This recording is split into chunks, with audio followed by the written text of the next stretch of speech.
espionage, focusing specifically on Aldrich Ames, a figure some have called the perfect spy. Let's set the stage. Wahlberg's paper raises a fascinating question.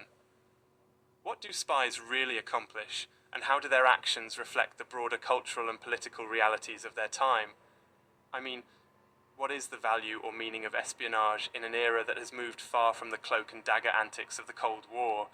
And what, if anything, can we learn for our own lives from these bizarre tales of betrayal and loyalty? Now, if you think about it, the story of Aldrich Ames is like something out of a movie.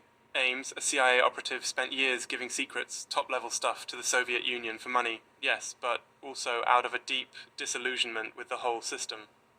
Wahlberg points out that Ames kind of mocks the whole culture of spy versus spy, adults playing at games and pretending there's some deep meaning when, at least according to Ames, it's all just careerism, hypocrisy, and maybe a dash of self-delusion. So, what's the core issue here? Wahlberg really wants us to look past the Hollywood fantasy, James Bond, The Saint, all that, and examine what motivates real people to become double agents. Why do some give everything up for an ideology, or sometimes just for a payout? And what does it all mean, especially after the supposed end of spy mania when the Cold War fizzled out? Let's pause a sec. When I was a kid, honestly, I thought spies carried gadgets everywhere, like secret pens and exploding cufflinks. In reality, it's so much more mundane and weird. I mean,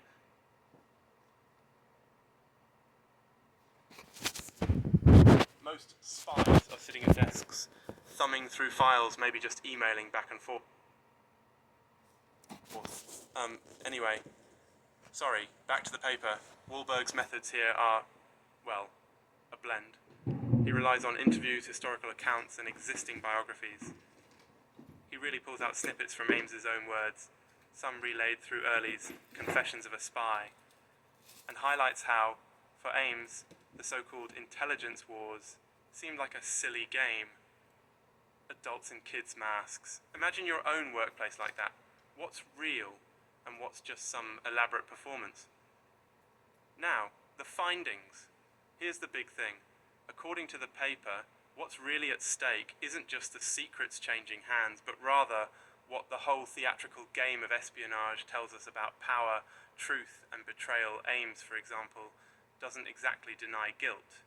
He admits to betraying personal trust, but at the same time, he says all the players, the CIA, the KGB, the double agents, knew the risks. In his logic, he's no more a villain than anyone else. And the institutions, Wahlberg argues that the government's outrage seems, well, almost performative. Many spies, even those considered enemies, acted out of ideology or an urge to expose hypocrisy. Like, if the bad guys are playing by the same rules as the so-called good guys, does the whole system just collapse under its own contradictions? Oh, isn't that wild?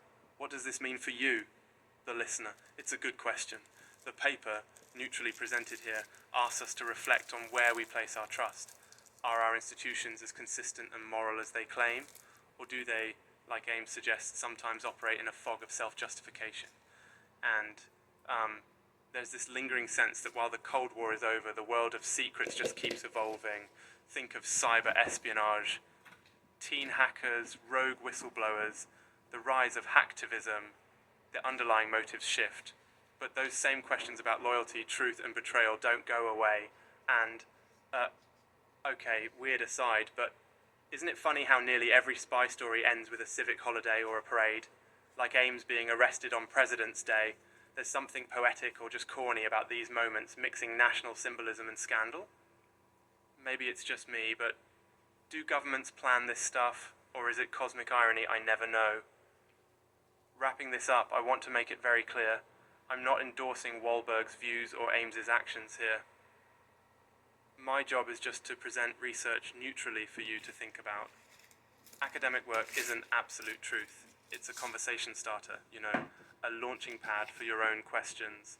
So next time you hear about a big spy scandal, maybe try looking not just at which secrets were stolen, but at what those stories reveal about the society that spawned them. Are we all just playing penny ante poker, as Ames says? Or is there a deeper purpose after all? food for thought. Thanks for joining me on In-Depth with Academia. As always, keep reading widely, questioning bravely, and let's not get recruited by the KGB or CIA, okay? See you next time.